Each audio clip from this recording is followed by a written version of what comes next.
Good afternoon. Today is Monday, the 26th of May, 2025, just after 1 o'clock. Welcome to UK Column News. I'm your host, Brian Gerrish. With me in the studio, Ben Rubin. And we're delighted to have Diane Rasmussen-McCaddy joining us from the north of England. Now, if the general public in UK were not aware, it was a weekend of major strife and upheaval with a national strike, which hit a number of cities. This was really incredible stuff, and major events happened in Plymouth. And Ben, you were there. Indeed, I was, yes. Great to be here. So police reported a tense, challenging and sensitive day over the weekend on Saturday as a wave of anti-government protests and counter-protests was staged in towns and cities around the UK. And I think staged is probably a good way to describe it. I went down to Plymouth to take a look for myself. Hello, it's Ben Rubin from UK Column in Plymouth. And a few days ago, Devon Live shared a story about an upcoming protest which is happening today, being organised by a national strike movement protesting against the Labour government. It's got a bunch of demands, it's got an agenda, a bit of a manifesto, and they're going to be out on the street protesting. Interestingly, there is a counter-protest which just happens to have been organised for the exact same time, and the counter-protest is coming out, one would have to guess, on the side of the government. And that one's been organised by a bunch of unions, including Unison, organisations like Stand Up to Racism, I've spoken about previously on the column, which is headed up by people like Diane Abbott, the long-time Labour MP. And I think there's something a little bit fishy going on here. Where have these protests come from? What are they actually for? Who's behind them? And what's going to happen on the ground today in Plymouth? Let's find out. Interesting observations, Ben, and I think you're spot on. Something very strange. What did you discover? Something very strange going on. A protest and a counter-protest, all conveniently organised at the same time. This Devon Live article that I mentioned in that little piece there is how I came across this, but it's been all across social media. Police prepare for national strike in Plymouth this Saturday. Concerns have been raised of a repeat of last summer's disorder. That's referring to some low-level violence and a few arrests that were made on August the 5th last year, which is in the immediate aftermath of the Southport killings. There were lots of protests all around the country, including the Walthamstow protest, which I reported on, which was actively if not arranged by, then certainly led by Stand Up to Racism, as I'm going to get into a little bit later on in the piece. But let's have a look here at back to the article. There's a bit of description about this national strike. A quote from the organisers: "The people of the UK are under attack from the very people elected to serve us." I have to say that I agree with that. They say, "Let our government, local councils and judiciary know that we are Great Britain." So this is a patriotic message. There is discussion of illegal immigration, demands to leave the European Court of Human Rights, the cancellation of net zero, the scrapping of inheritance tax, a demand for the government to release all documentation with regards to the Pakistani rape gang inquiry, calls for freedom of speech provisions for the UK to prevent beliefs and opinions being criminalised. I think a lot of this stuff is fairly reasonable, to be honest with you. It also says, by coincidence, these are consistently the talking points by MPs and councillors belonging to Reform and previously UKIP, as well as Conservative MPs. So this has very much been positioned on the right wing. This is the national strike anti-government protest. Can I be a bit tougher, Ben, and say, to me, this is anybody who's actually challenging the government quite rightly in these areas is now going to be smeared with activities by this unknown group of people. That's my take. That's certainly what it feels like. There's also some quite inflammatory language in there. So actually it talks about justice for an estimated 1 million plus little girls with the Pakistani rape gangs. I think that's probably overestimating it. I think it's certainly tens, maybe hundreds of thousands, and I'm not diminishing that at all, right? But actually they've over-engineered that statistic a little bit, I think. And also there's, again, just this focus on the Pakistani rape gang issue, which certainly is an issue, but actually this is a much broader problem. Right, so there's a lot of stuff in here that actually I think that I would agree with, but then actually it feels like they've overdone it in certain areas. And actually, I'm a little bit suspicious about why they might want to do that, to be honest with you. We'll come back to that as we go along. Who's behind this? So it's this organisation, the Great British National Strike, which is run by a former soldier called Richard Donaldson. And this just popped up in August last year. Right, so we got this relatively new, relatively unknown organisation, which has just somehow managed to organise a network of protests all around the UK. So there were 3 in Devon and Cornwall alone. I think we had Torquay, Exeter, Plymouth, and then these have been going all around the country: Lincoln, Norwich, Swansea, Manchester, Edinburgh. And actually, apparently, there's some stuff been going on internationally as well. So places like Amsterdam, I've heard talk that there was a similar thing happening on the same day, based around the same issues. Not saying that all the international stuff was necessarily organised by this organisation, but there does appear to be quite a lot of coordination happening here around these supposedly organic street protests. Anyway, let's head back to the article, because as I said, there is a counter-protest as well. Really importantly, the counter-protest, as I mentioned in the film, comes from Unison. So this is a union-backed thing, the National Education Union, the RMT, Plymouth Women's Network. So we're getting this kind of gender-based, intersectional perspective coming into this. And importantly, groups such as Stand Up to Racism, who we spoke about again last year, Diane Abbott was the president. This is very closely linked into the top levels of the Labour government, right up to cabinet, but also the kind of historical anti-fascist movement, Hope Not Hate, these kinds of organisations, right? And this sort of anti-fascist message was absolutely central. As you can see again here on the piece, no fascists in Plymouth. Join the counter demo. Far-right groups online have called for demonstrations in cities across the UK under the farcical banner of a national strike, even though they're not backed by a union, because apparently it's only unions you can strike. And apparently this strike is in favour of attacks on immigrants and Asian communities, tax exemptions for millionaire farmers, and climate change denying conspiracy theories. So I got to say, Ben, this agenda to me is being wound up by Devon Live. I wonder whether this is a democracy reporter who's actually put this together. So we've got unknown people who establish a supposedly nationwide demonstration, then they're supported by bona fide organisations. How does that work? And then they get massive coverage in Devon Live.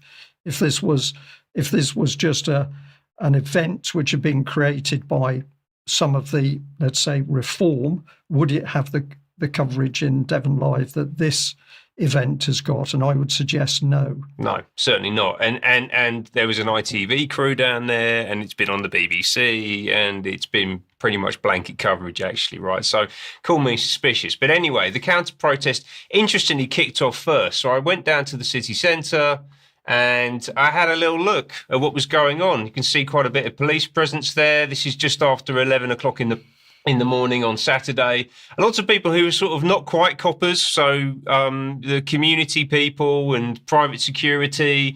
And you can see all the flags are there. So Unite's there, Unison, the Refugees Welcome, Stop the Far Right banners from Stand Up to Racism. And there's a lot of people, about 100 people, and this crowd grew to about 150, 200. A lot of people like this fella here with a mask on. really not wanting to have anyone see who he is, actually, right? There were quite a few people like that. And I spoke to someone in the crowd who said that they had spoken to some people who were masked up who'd come from out of town, right? So actually, I get the sense that quite a few of these people are not from Plymouth. Although they are, interestingly, given that this is a counter-protest to the anti-government protest, they are actually quite down on Keir Starmer. There's a little sign you can see there which says Starmer has blood on his hands, which is absolutely correct. Might be a little bit small on the screen for some people, but down the bottom in the centre there, you can see that. And that's obviously to do with this.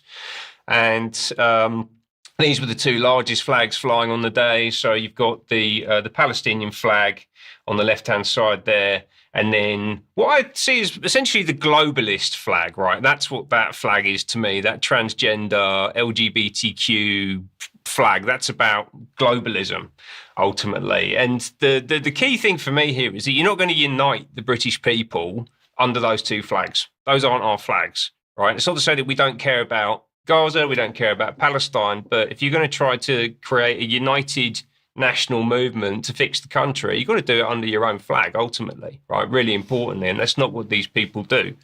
Who else was there? So this was the TUC, Plymouth Trades Union Council, who actually were established in 1897. I know I said a minute ago that I think quite a lot of these people were from out of town, or they're students, and all that kind of thing.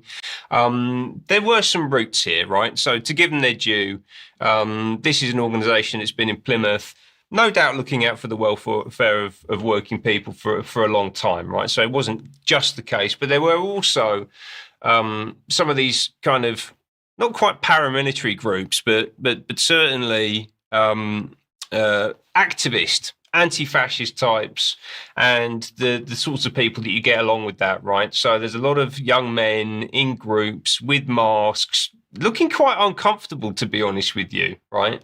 And then you got a real sense with this lot, and I'll get into it a bit more in a moment, that actually they're quite intimidated. They're quite they're scared of this sort of far-right bogeyman, basically. And I think that's driving a lot of the behaviour.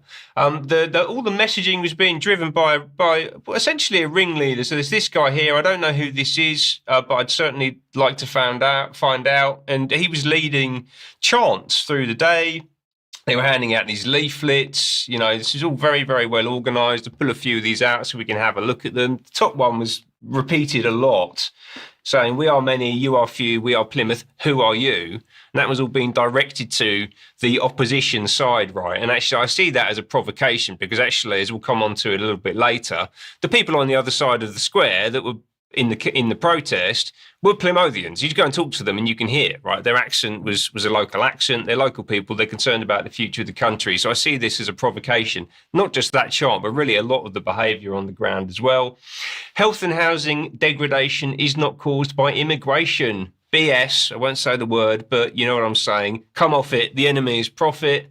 So there's a lot of this sort of, it's illogical, right? Health and housing degradation is not caused by immigration. Well, it might not be the only thing that causes it, but actually if you load in millions of additional people into the country, then the health system's going to suffer, housing's going to suffer, it's going to degrade. So you're chanting things which just aren't true. And then a really, really heavy anti-nationalist, globalist message: no borders, no nations. Yeah. Yeah, they want to destroy the nation state. Brick by brick, wall by wall, racist borders have to fall. Borders are racist. Yeah. This is the position that we're being presented with. That is a totally radical position. Yeah. There is nothing mainstream about that, really, when you get into it. Right. But we're being told that this is supposedly the voice of Plymouth, the voice of the people of the Southwest. And I'm not sure I buy it. I think there's a good way of putting it, Ben. This demonstration orchestrated by unknown people is to tell us something. It's to tell us how we should think. Yes. So highly manipulative event, not only manipulating the people who attended, but also the people who receive the message via the wider mainstream press. There's something very devious going on. Indeed, there is. Yeah. Now let's just have a little listen to the chants. We've got a quick video for you. Degradation is not caused by immigration. Bullshit! Come off it! The enemy's profit! Health and housing degradation is not caused by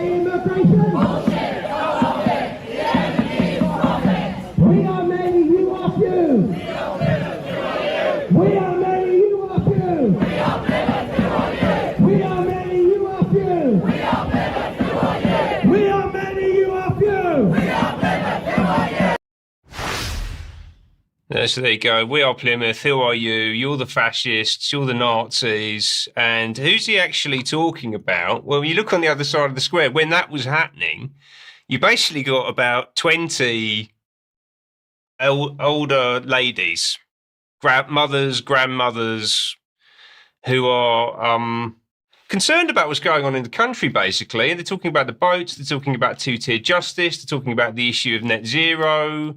Lucy Connolly was a name that came up a lot. And the left wing, the counter-protesters, are basically standing there screaming at these people from the other side of the square at 11 o'clock in the morning. You know, the tone of it was remarkable, as I go on to describe in this next little clip.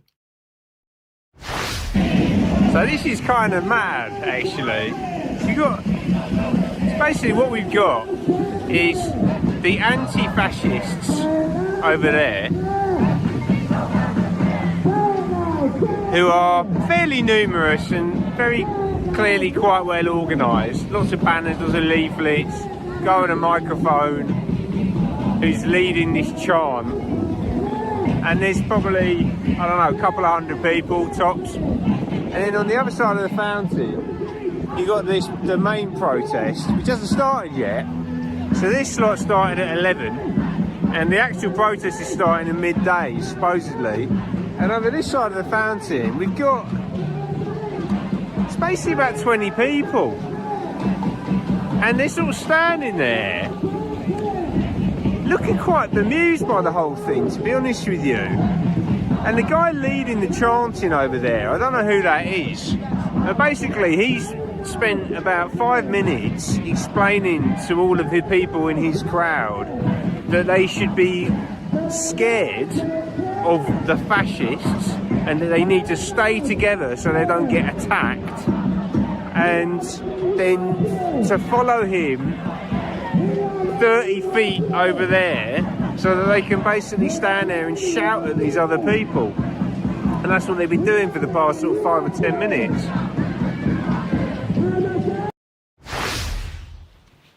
So the crowd did get significantly larger, actually, on the other side of the fountain, and a lot more men turned up. The ladies were there early, and but it was a really interesting mix of people. Right, it wasn't an organised group particularly. They'd heard about this on social media. They wanted to come out and basically, I would imagine, have a bit of a discussion and a debate about what's going on in the country. But they were being prevented from doing that by just this racket coming from the counter-protest on the other side of the square.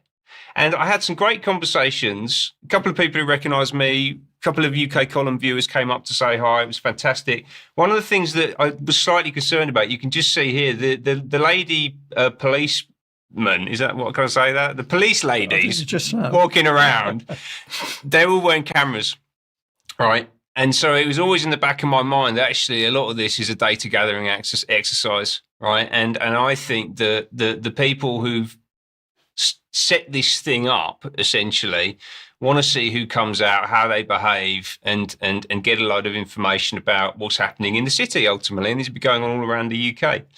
Now that was just 5 minutes into the start of the protest. They carried on going with their chanting for the next hour and a half, as I describe in this last little clip.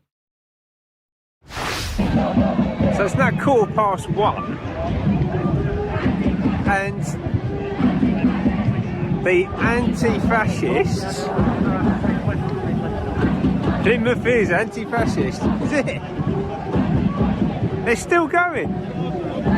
They've been chanting for about an hour and a half now, and you've got a bunch of people on the other side of the fountain there. A lot of whom are just normal people, you know, concerned about the direction of the country. Had some very interesting conversations. People basically saying we're being governed by an international crime syndicate, which I completely agree with, and we got a lot of concerns about what that international crime syndicate is doing in the country. And That all seems perfectly reasonable, but there's no actual discussion going on because the anti-fascists, with their stand up to racism banners,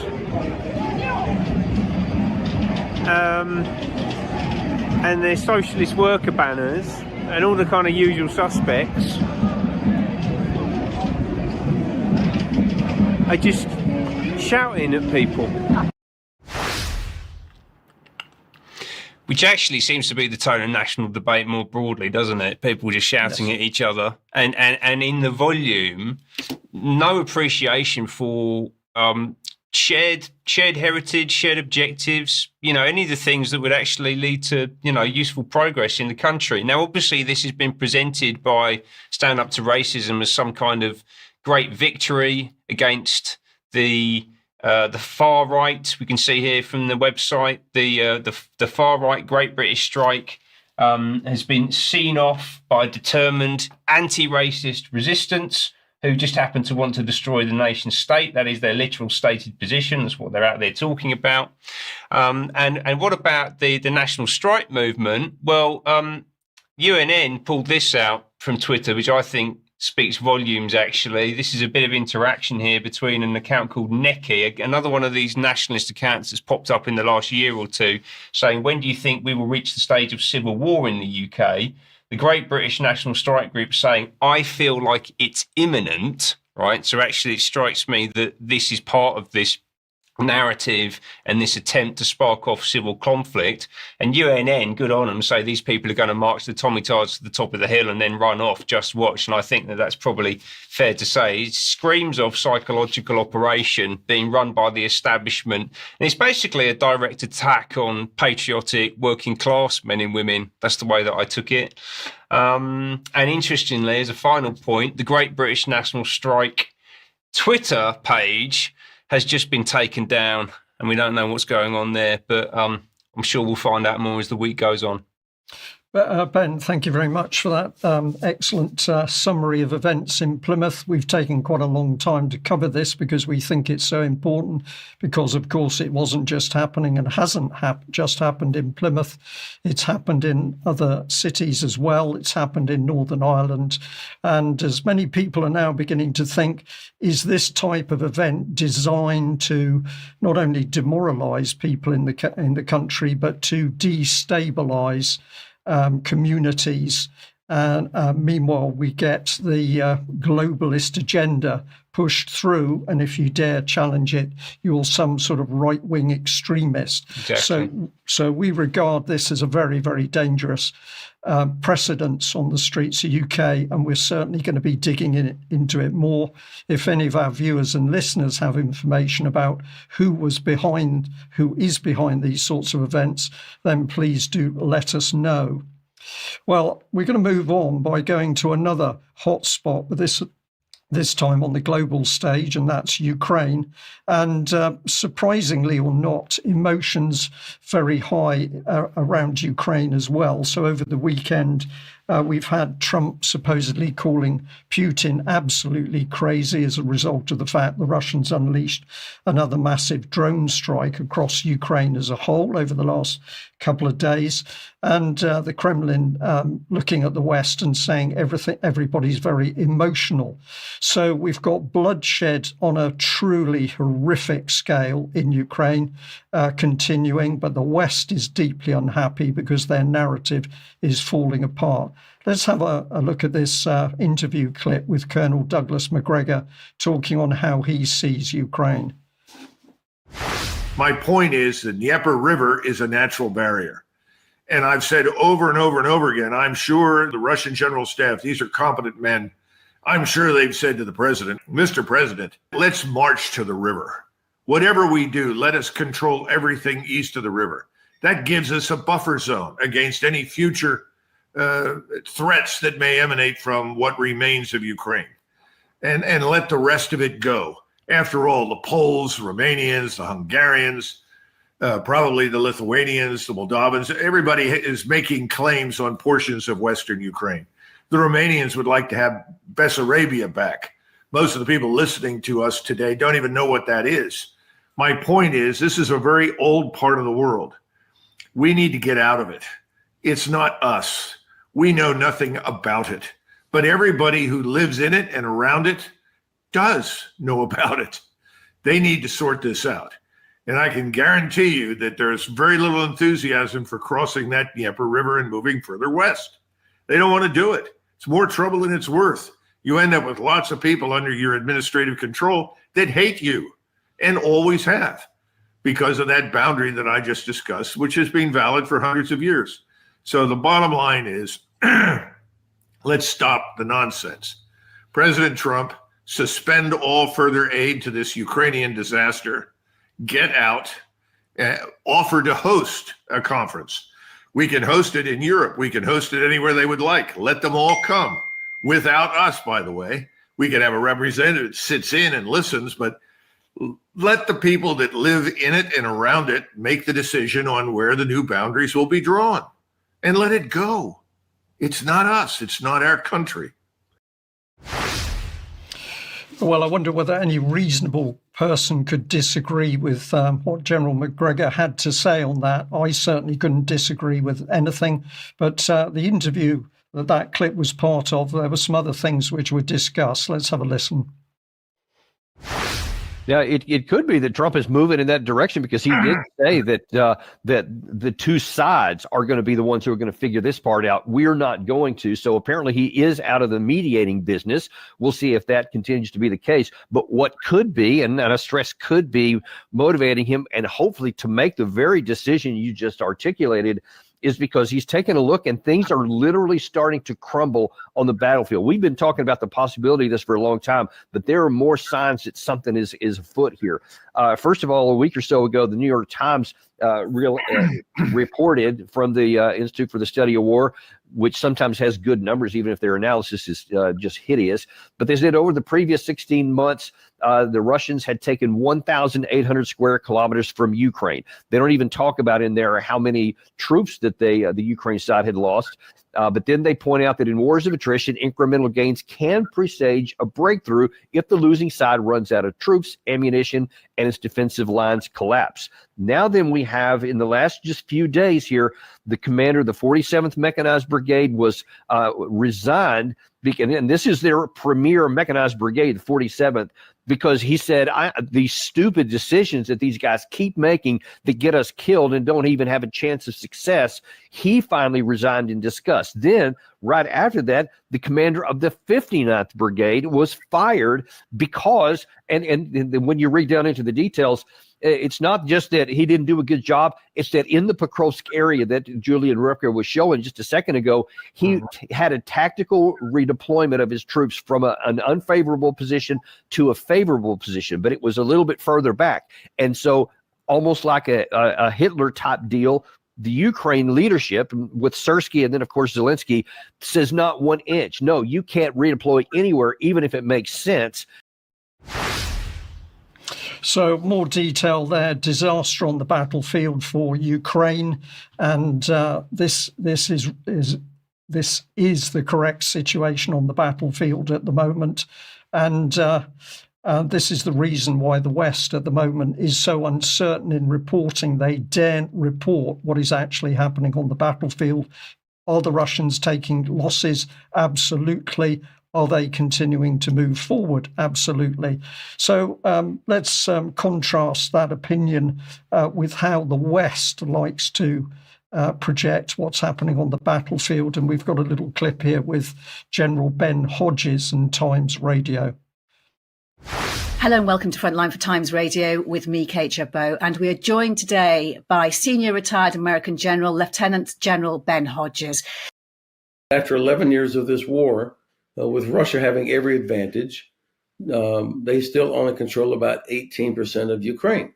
And it's not getting any better. They do not have the ability to knock Ukraine out of the war. They don't have any massive breakthrough capabilities or some force that could exploit any penetration along the front lines. In fact, what we're seeing the Russians is just continuation of these what the Ukrainians refer to as meat assaults, people on mopeds and motorcycles and e-scooters and golf carts and they're getting slaughtered. I mean, they lost, according to British intelligence, almost 400,000 casualties last year for a gain of almost zero.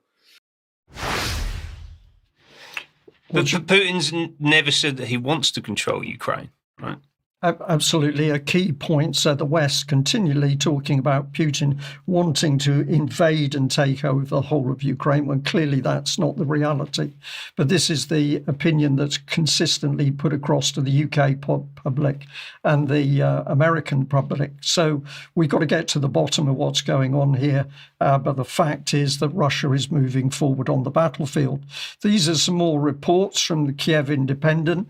Russian troops have upped the intensity of their Donetsk Oblast offensive in recent weeks, increasingly pressurizing a relatively large Ukrainian pocket between some of the last cities in the region. But these pockets are forming all over the Ukraine front at the moment.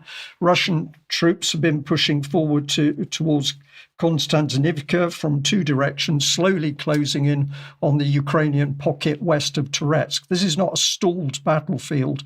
This is a battlefield which is moving, and the Russians are moving forward, but the West doesn't want to report it. Ukrainian soldiers who spoke to the Kiev Independent often criticized their command to hold until the end, even if the positions would soon be overrun by Russian troops, and the Ukrainians would be left without proper evacuation or orderly withdrawal.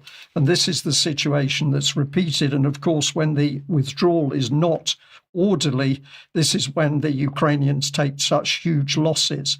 But who's reporting in any case from Ukraine?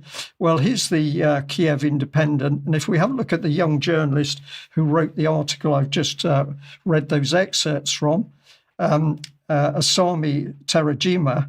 Now, this young lady says that originally she was living in Russia with her family. They then moved to Ukraine.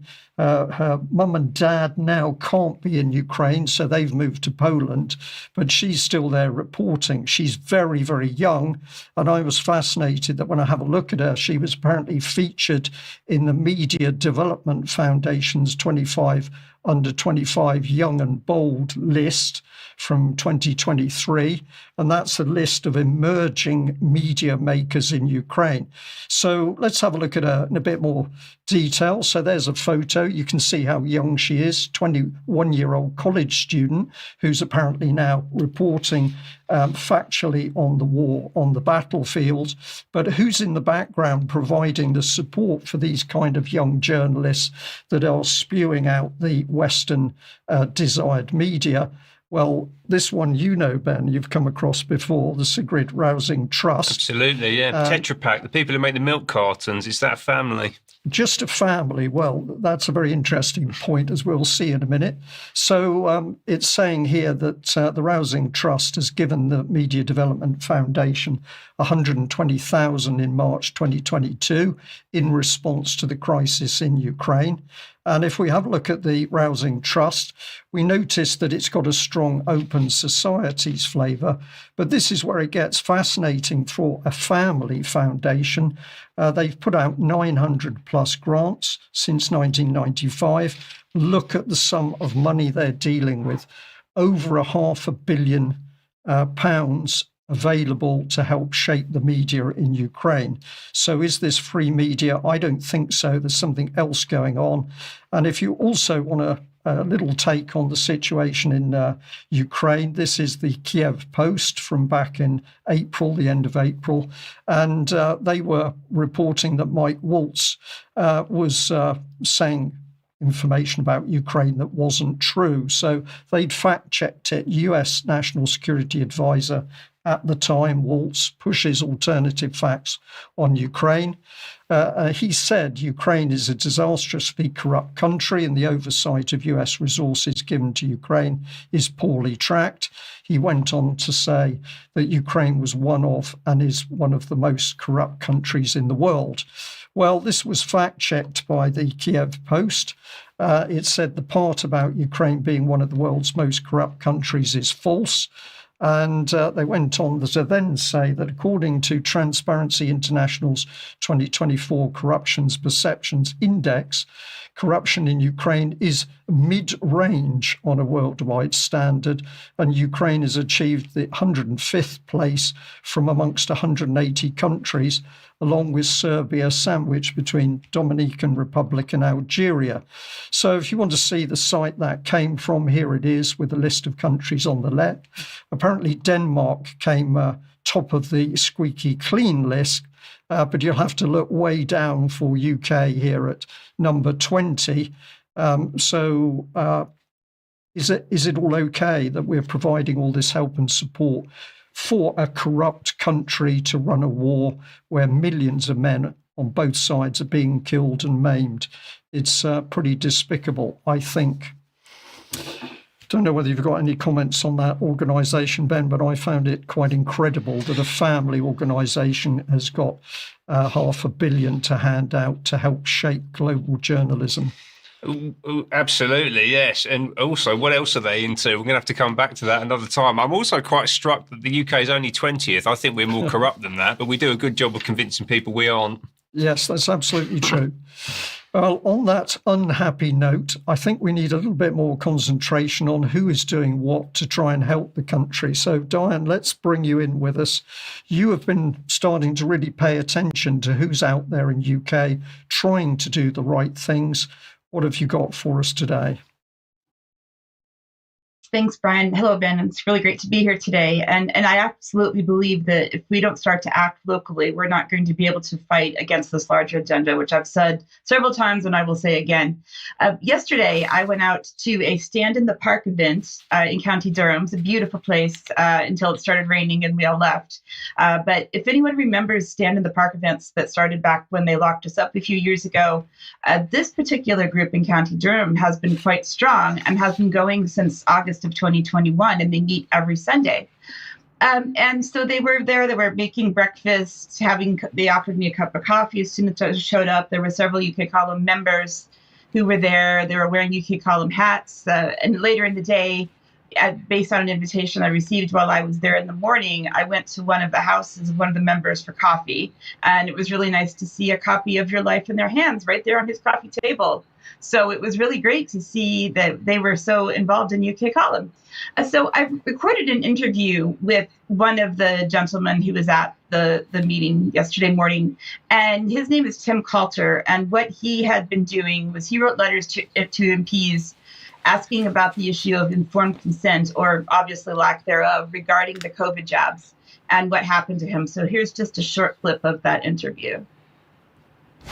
But he really didn't have ability to make the claims, and of course the whole business of the COVID debacle has been about people making ludicrous claims and then not being able to back it up with any actual real fact.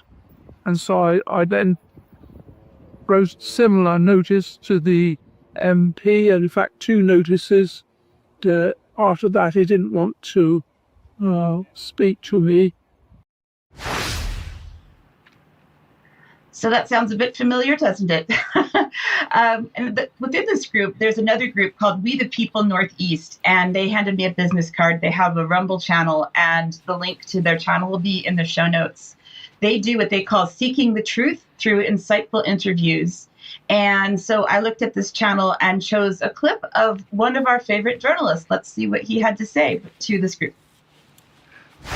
Can I ask you both individually if you think there's one particular direction we should be concentrating on to actually get the message across to the public? About what? About any of these psyops. Which psyop or which direction should we concentrate on? For me, the key one we should be talking about is the government's use of applied psychology on us. Because this is where the whole distortion of perception starts. In their document dated 2010, the Cabinet Office said, we can change the way people behave. That means think and behave. And they will not necessarily know this has been done to them. Right? Now, it's scary if they use that type of applied psychology on an ordinary member of the public, but what happens when they use that psychology on somebody they're going to use to train other people? then you end up with a trainer who has themselves been affected by the technology, subjecting other people to another dose of psychology, but by a person who's not even the normal self. Yeah. Right? So at each iteration, the thing gets worse. And if I was just having a guess, I'm not guessing this is going on because the government's own documents said it was going on. And during lockdown, the Behavioural Insights team was working inside the SPI-B system for the government advising on the COVID rate, saying we need to make the public more frightened in order to increase lockdown. Yeah, absolutely. Right? As I understand it, so the one to go for is the attack on our minds. And I know, Brian, we hear this from you quite often, and I think you're absolutely spot on, but I think it's really important to see that UK Column team members, as well as people who pay for memberships and watch the UK Column, that we're all getting it out and doing things and sharing the messages. And the more that we do this, the more it will spread. And I believe this is one of the ways that we can fight back. And I don't know what you think, Brian. Well, it's knowing what you're fighting against is the key thing. Unless you know what you're fighting against and you can see it and identify it, you cannot fight. It's that simple. And what we have been pushing for so many years is that it's not a simple battle between good and bad people. We've got manipulation of perceptions as well. And as we're seeing with the protest that we've just started today's news with, was that a genuine protest created by people with genuine reasons to protest, or is this something that's actually been created in order to change public perception of not only individual but viewpoints? And I would say it's the latter. So we've got to keep educating people as to what they're actually fighting and calling out people who are doing the wrong thing. And what is really dangerous is where we get lured into believing that a label of a group of people means that everybody under that label is bad. If you're right wing, you're bad. That is never true for everybody. Similarly, for left wing, it's not true for those supporting Israel. It's not true of people supporting Gaza. We have to look at what they are actually saying at any particular time, and we have to break out of this this intense drive to lock us into the fact that you've got a label and therefore everybody put under that label is bad and is doing the wrong thing. I don't know how else to explain that, Ben, but I think it's a critical thing for us. That is the critical point, right? It's the divide and rule. Left v right, men v women, black v white. That's what they're trying to embed and entrench, and that's what will stop us from being successful. Right. But people have got to get out. They've got to be doing their very best to challenge what's going on, and that means in every reasonable way they can. Violence locks you into the state system. They want the violence. So non-violent protest in every possible way is the right way to go. And if I might add, discussion, because the overriding sense that I got from the event on Saturday was that the people over there who were shouting at these people, actually, they should just go and talk to them, and they'd find they had a lot in common, actually. Yeah.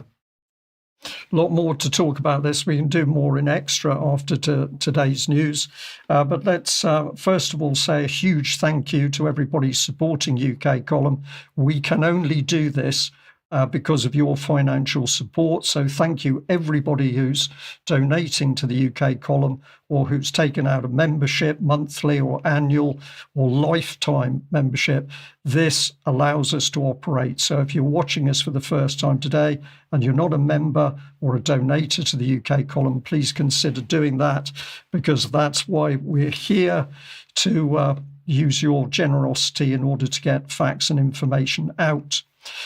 Now, on this evening, at 7 o'clock, we've got another germ warfare episode. What is German new medicine? And we've also got a very interesting, that I'm sure will be a very interesting session from germ warfare. But Ben, you've also recently completed this interview with Dr. David Miller and Vanessa Beeley. What have you been looking at here, Ukraine and Israel? Looking at the historical and contemporary links between Israel and Ukraine and questioning as to whether they may actually be more closely aligned than most people realise. That's coming up tomorrow. Okay, so a teaser there, Ben. Thank you for that. But this is a really, really interesting subject. The more you delve into Ukraine, the more you're coming up against the power and influence of Israel. And I think this is something that we need to lift the stone on if we're going to help the path to peace in Ukraine. We'll see what you have to say there. Now, Diane, you've also got Defensive Libraries here, which is another group working to challenge what's happening for these events. Well, this is actually sponsored by the Buckingham branch of Academics for Academic Freedom through Professor Dennis Hayes. And I will be speaking at this event. It says there, why we need to challenge woke approaches if we are to preserve our libraries. This will be a talk that I've been invited to give on the 12th of June at 6 p.m. If you can get down to Buckingham, Milton Keynes area, I'd love to see you there. Tickets are free. Okay, thank you for that. And we've also got an objection to the geoengineering experiments. Yes, this is just a protest that's happening on the 21st of June down in London, if you can get down there. And I thought this one was particularly worth noticing because friends of ours at the UK column, Sonia Poulton, as well as Mark Devlin, will be two of the speakers there. And we've been digging into quite a bit of geoengineering topics recently, which we will do later in the news as well. So just get down to Hyde Park if you can, the 21st of June. Okay, thank you for that. And as we've been reporting, we've got the Sounds Beautiful Festival, June the 26th to the 29th in Wimborne, Dorset. We've got the Thetford Truth and Freedom Beer Festival, Friday the 18th to the 19th of July. And we've also got the Bank Holiday Weekend Freedom Music Festival. That's the 22nd to the 25th of August. And if you are going to that, we will see you there, which will be really good. Now, very, very quickly, I've an eye on the time at the moment. We have this report that the BBC has picked up from France. Now, I will have to come back to this because there's so much in this report. It's a report about a court case around a particularly vile paedophile who was operating through the medical system in France. And the interesting thing is that the headline starts to ask a question. Victims in landmark child abuse trial ask why France doesn't want to know. And I was very interested in this. And I've got to say, an interesting article from Andrew Harding. And if we look into some of the detail that he's written, he says that basically the trial of France's most prolific paedophile, Yoel Le Scouarnec, a retired surgeon who was admitted in court to raping or sexually assaulting 299 people, almost all of them children, is coming to an end this Wednesday amid widespread frustration. And he goes on to quote this particular lady, one of the victims of this horrible man. She said, "I'm exhausted, I'm angry. Right now, I don't have much hope. Society seems totally indifferent. It's frightening to think that the rapes could happen again."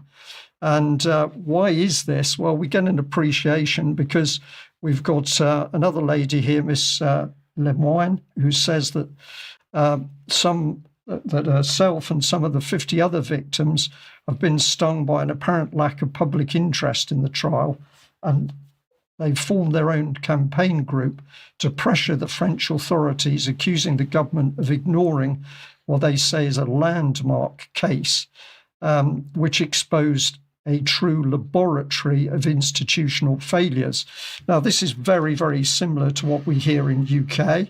So we'll just go on here. It says the issue is that this trial is about the sexual abuse of children. There's a virtual omerta on this topic globally, but particularly in France. We simply don't want to acknowledge it, said the lawyer representing several of the victims. Now, what she's talking about there is the Mafia Code of Silence. And this is being picked up by people in this case. And the lawyer who reported on the case, who's been supporting the victims, says there's a very important standoff between those who want to denounce child sexual violence and those who want to cover it up. And this standoff is taking place today in this trial. Who will win, she wondered. Well, if we go and have a look at the BBC article, let's see whether we can bring this up. Stephanie, you'll have to advance the slide for me, please. Can we do that? Can you advance the slide, please? Okay, all right, we seem to be there. We've small technical issue. I'm sorry about that. So here's the BBC article. Now, we should be able to actually run through this, and you will see how long it is, how extensive, how much information there is in this BBC article. Now, remember, this is about a paedophile in France, albeit a high-profile court case. But the BBC has really dug into this, although they haven't challenged the French government at all. Now, I want to remind viewers that UK Column has been reporting on what is a massive abuse of children case for Nethy in Scotland, but within UK. We've been reporting now for quite some time on this. And what has the BBC been doing? Well, I think it's that wall of silence that the French people are also talking about, because if we compare the BBC's report of the case here, let's have a look at the length of their article. So this was as a result of the court case coming up, but we know that over the years that Nethy was operating, thousands of little girls went through it, and clearly hundreds, possibly thousands, were abused. But the BBC simply not dealing with this, but giving us a demonstration of this wall of silence. Ben, it's remarkable when you get into this very harrowing subject, how the BBC does not want to engage with reporting anything around child abuse in the UK. Hard to explain, Brian. It is hard to explain.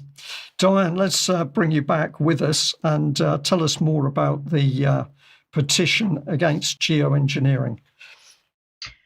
Yeah, thanks. So the UK government petition that had been filed to make all forms of geoengineering affecting the environment illegal, which did get passed around quite a bit. It took a while to gain some traction, but it's finally got there. It now has around just under 156,000 signatures as of this morning, last time I checked. So that means that, of course, that Parliament will debate this. The debate in Parliament will take place later on in June.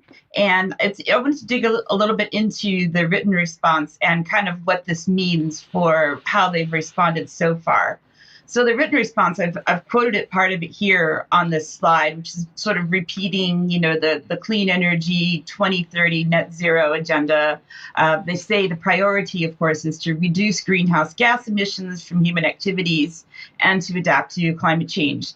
And they put geoengineering into two categories. One is the solar radiation modification, which is the dimming of the sun, et cetera. And one is the greenhouse gas removals. So what does that mean? That means that they are admitting that they are going to be looking at doing greenhouse gas removals. And it says this will be important for reaching net zero. Now, what do we know about greenhouse gas removals and who is sort of supporting this agenda? There is a particular professor down in Oxford. He's the professor of Earth Sciences, University College at Oxford. His name is Professor Gideon Henderson. He is only 20% at Oxford of his time at this particular moment. 80% of his time, as we'll see on the next slide, is spent working for the government. He is the Director General for Science Analysis in DEFRA. He is the Chief Scientific Advisor for that particular part of the government. And I have a video from him explaining to us, and this was from 6 years ago, explaining what this means about the greenhouse gas reductions. To avoid dangerous climate change, the UK needs to reduce its emission of greenhouse gases to zero. We can reduce our emissions a lot, but we still can't get rid of all of the emissions from the industries that we rely on. So to compensate, we also need to actively remove greenhouse gases from the atmosphere. The Royal Society and the Royal Academy of Engineering have just published a report which describes the various ways that we can use to achieve that removal. Some of them seem like common sense. We can plant more trees, we can change farming practices to store more carbon in soils, or we can use more wood in our buildings. But there's only so much space for trees and for buildings, so we also need to explore other routes to removal of greenhouse gases if we're going to reach net zero. One of these is to use more biofuel in our power stations and capture the resulting CO2 and bury it underground in rocks. An alternative is to actively suck carbon out of the atmosphere for storage. It will be challenging and will need research and investment starting now, but if we combine all available approaches, the UK can reach net zero by 2050. If we do so, it maintains the UK's leading global position in tackling climate change and ensures that we play our part in stewarding the planet for future generations. So that goes back to what I reported a few weeks ago as using seaweed to suck the carbon out of the sea. So not only do we need to be thinking about what's going on in the skies, but also what they're doing underwater. And I would like to recommend to the audience that they take a look at this and submit to it, if they can, that the government is currently doing an independent review with asking for evidence related to greenhouse gas removals, and they want to hear from members of the public. So anyone can click through this form, share what they think. And I know it's easy to think that it doesn't matter, they won't listen to us. But if enough of us do it, again, it's strength in numbers. So I would encourage everyone to go in and submit and say what they have to think about this greenhouse gas removal agenda that's going on right now. Diane, if I can just come in there and say that this is something a lot of people have trouble with. It won't make any difference. Well, one of the things that UK Column's been reporting over recent weeks is the fact that clearly the rules-based international order is desperately worried that their plans are running behind time. And why are they running slow? Because of the pushback from the wider population, not only in UK, but worldwide. So it does make a difference. And of course, if 10 people send a comment back in to that request for information from the public, it's not going to have much effect. If 10 million pushed back, it's going to have a huge effect. So don't sit there and say we can't do anything. Take the opportunity to gather some people together to tackle it. And Ben, beg your pardon, Diane, more good news with respect to people who are saying no, libraries should be for a proper purpose. Yeah, so I would like to talk about the World Library Association because they have just asked me to join their team, and I was really happy to accept it. They are really focused on the basic topic, which I've been reporting on as well, on age appropriateness in libraries. And they are all based so far in America at this point. So they were joking with me that even though I have an American passport, I'm the first international member, making it a truly World Library Association. The executive director of the World Library Association is Dan Kleinman, who I have interviewed previously on UK Column back in December. You can watch an hour-long interview with us talking about specific actions that they have been taking in America to fight the books and the content of some of the terribly graphic sexual materials, violent materials that are showing up in school libraries and public libraries around Western countries. The mission of the World Library Association is what they just say is your library, your way. We make best practice suggestions, and you decide whether to use them to help you improve your local library services. And this basically means in America, it means they're going into library board meetings, they're going into school board meetings in their local areas. And these are people that are speaking out, making a difference by doing things like reading directly from the content of some of these books. And in some cases, the content is so violent and so sexualized, putting this in front of children, that the people get banned and thrown out of the meetings because they're exposing things that are so graphic. So I want to talk here in particular about a member of the World Library Association. Her name is Julie Gebhardt, and I had an interview with her over the weekend. And I'm going to play just part of our discussion, and then I'll talk a little bit more about it. She's made some major breakthroughs recently, but this is her story right here of how she got started. being active in the World Library Association and pushing against it. And this photo that I'll be showing along with the audio is a picture of Julie actually going to a board meeting and speaking up. So about 4 years ago, I had a 15-year-old daughter in a public high school here, just obviously the local public high school. And she came home asking me to get a book for her. And I just popped online and did a quick search. And the review that I found said this book contains graphic incestuous rape of I think 9 or 11-year-old by her father.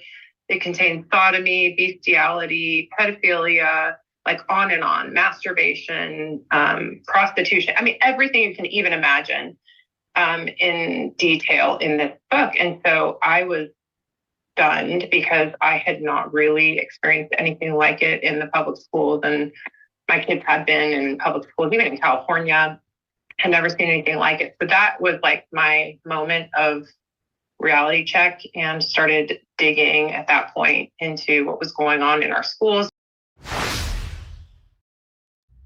So Julie told me is that she is very aware of the battle between the light and the dark. And she is a Christian. She quoted from Ephesians 5:11, which seems to motivate a lot of what she's doing. So the King James version of that verse of the Bible is, have nothing to do with the fruitless deeds of darkness, but rather expose them. She believes that we're starting to make a progress because she thinks that people are waking up and the light is starting to win over the dark, but we have to keep fighting if this is going to happen. I asked her for some examples of some of the books that she's been fighting against. And the one that she mentioned in that audio clip that her daughter was asked to read for school is called The Bluest Eye by Toni Morrison. Some other authors that she mentioned are Ellen Hopkins, who writes for young adult at a reading level for young adults and children, but the content is not at all for young adults and children. Another one is Craig Thompson is another author. Some books that they have found in their local middle schools, which in America is for sort of ages 11 to 14. This book is Gay, which contains basically a sex manual of all types of sex, of very deviant sexual behaviors, and telling children, whoever is reading this, how to do them.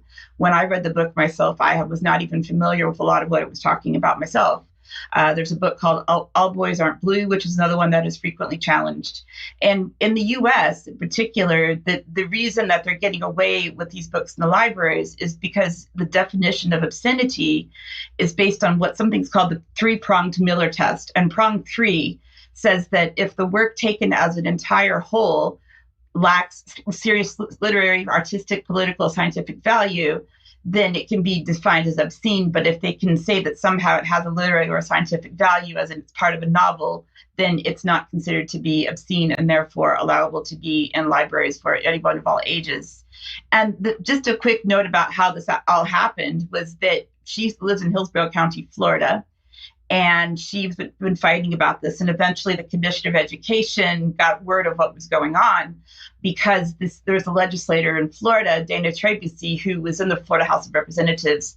Julie was sending information about the content of some of these books to Dana, and she started posting on social media about how disgusting and deviant this all was.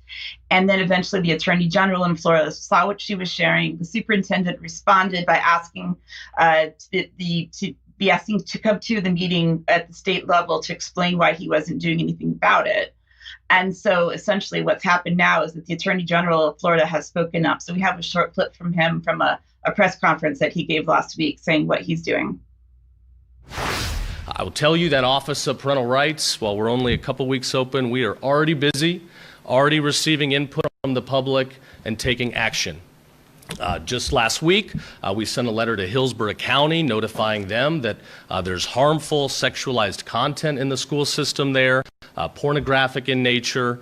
We were delighted that it only took a day for them to get that harmful content out of the schools, and a couple counties have quickly followed suit.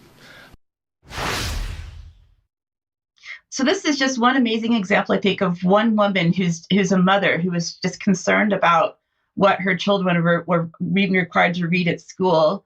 And she's made a difference at county levels, and it's spreading to more counties throughout the state. Now the Attorney General has stepped in to sort of push this forward. So we have just a last screenshot here of a tweet that she posted. So you can follow her on X, saying that, okay, this is great that they're taking these actions, but she's still expecting to want to see more. And she hopes that it continues in this direction. But this is just one mother doing something incredible. And I'm very proud now to be a member of the board of the World Library Association, Brian. So I hope I can do even more. Very much. What a brilliant place to end on. We've got to shine light into the darkness, and we've got to take the top off this terrible grooming of children. Children are our future, so this is clearly an area which we've got to focus on. But overall, the good news is that that rules-based international order is telling us they're running late with their plans, and that is because of increasing pushback. And if we can stay discerning, we can work out when we're watching planned demonstrations in order to pit one side against the other, so that ultimately the government and the powers behind it rule, then we're doing extremely well. So be kind to your fellow man, and let's be really discerning about who the bad people are and who the good people are. And we should test one another as to what direction we're going in. We must end today's news there. If you're a member of UK Column, please join us for Extra. If you're not a member of UK Column, consider signing up with us and taking out a membership, because UK Column Extra covers a lot more information usually and in a very relaxed way. And this is what a lot of people are saying to us that they'd like to see and be part of, a lot more relaxed, uplifting way of discussing what is some pretty dark news. But we'll leave it there. And UK Column News will be back on Wednesday. Thanks for joining us. Bye-bye.